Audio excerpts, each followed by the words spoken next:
Good day, everyone. I am JG Pahola. So today, I will be discussing teacher-learner interaction, focusing on the communication skills. So this topic is under Unit 4, Teacher as Leader, Managing Relationships, Overcoming Challenges, and Upholding Ethics. So as future teachers, understanding how communication affects learning is very important because the way we interact with our students can make or break their classroom experience. Here are the learning objectives. Identify types of communication barriers and strategies within teacher learner interactions, including examples.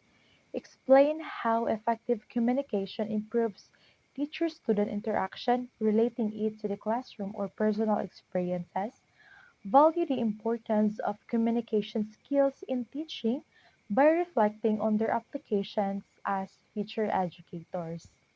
According to Study Smarter 2024, teacher-learner interaction is the communication between the teachers, of course, and the students, including verbal, nonverbal, and digital exchanges. So it motivates learners, clarifies lessons, supports academic success, and fosters engagement, making teaching more effective and inclusive. So another sources we found is from the LinkedIn and High Speed Training 2025. So it states that communication skills enable teachers to clearly express some ideas, listen, and give constructive feedback, fostering understanding and strong student relationships for better learning outcomes.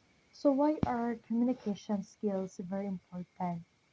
Because they make lessons clearer, reduce confusion, and build rapport between the teacher and the student. So they also encourage participation, help maintain discipline, and provide opportunities for meaningful feedback.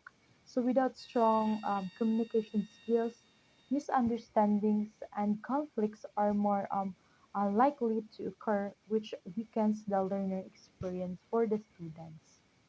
In teaching, there are different types of communications that work together. First, we have the verbal communication. It uses like words, tone, and clarity. For the nonverbal communication, this includes the body language, the gestures, and facial expressions. One other thing is the written communication comes from in the form of instructions like the feedback or assignments, while the visual communication uses like charts, images, or any multimedia. And most importantly, listening. So, active and empathetic listening ensures two-way interaction. All of these are very important for successful teaching. As teachers, the way we use words matters. So, using clear and simple language avoids confusion, while tone and pace help learners follow the lesson. So, positive words encourage participation, while avoiding jargons prevents misconception. So, giving feedback through verbal communication also strengthens student understanding, and also it keeps them motivated. Nonverbal cues can be just as powerful as words. So, a teacher's posture and body language show confidence, while eye contact builds trust and attention. So, gestures emphasize important points, and facial expressions communicate empathy. Even silence, when used intentionally, can highlight key ideas. So these subtle cues help shape how students perceive us and our lessons. So communication is not just one way. Teachers also need to listen actively. So this means giving full attention, showing interest, and sometimes paraphrasing what students say to confirm understanding. So, like nodding, asking clarifying questions, and avoiding interruptions that makes learners feel respected. So, when we listen, the students are more confident to share their thoughts or ideas, which some strengthens trust and interactions with them. So another thing is the questioning. So it is a powerful communication tool. Like open-ended questions encourage critical thinking while closed-ended questions check factual knowledge. So prohibiting questions go deeper, um, pr- prompting learners to reflect. By using a mix of these questioning techniques, we can assess student understanding, stimulate dialogue, and make the classroom more interactive and engaging. Of course, communication also faces challenges.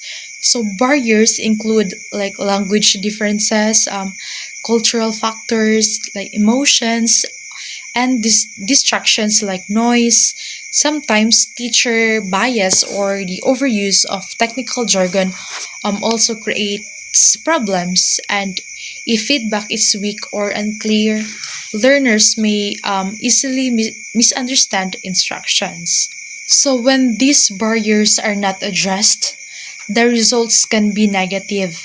Miscommunication leads to misconceptions, disengagement, and even poor academic performance. So students may feel excluded, conflicts may arise, and trust between teacher and learners can break down. So these effects highlight why teachers must always be mindful of communication. So, how do we improve communication? First, by using clear and inclusive language, visual aids, and multimedia make concepts easier to grasp. Active listening and encouraging student questions ensure interaction. Feedback should always be constructive and timely, of course. And teachers should respect cultural differences and foster an open, respectful classroom atmosphere. So, when communication is strong, it strengthens the teacher learner relationships, it promotes respect, cooperation, and classroom harmony. It supports not only the academic growth of the students but also its emotional and social development. Through good communication, conflicts can be resolved constructively and students gain confidence to participate. So, this strengthens the sense of community in learning.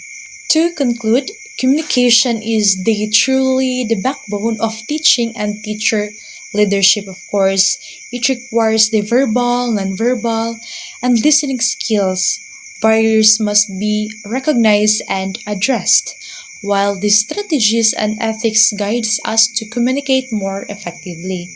When we communicate well, we build trust, discipline, and engagement, leading to successful learning outcomes. So thank you so much everyone for listening, and I hope you gained something from this video.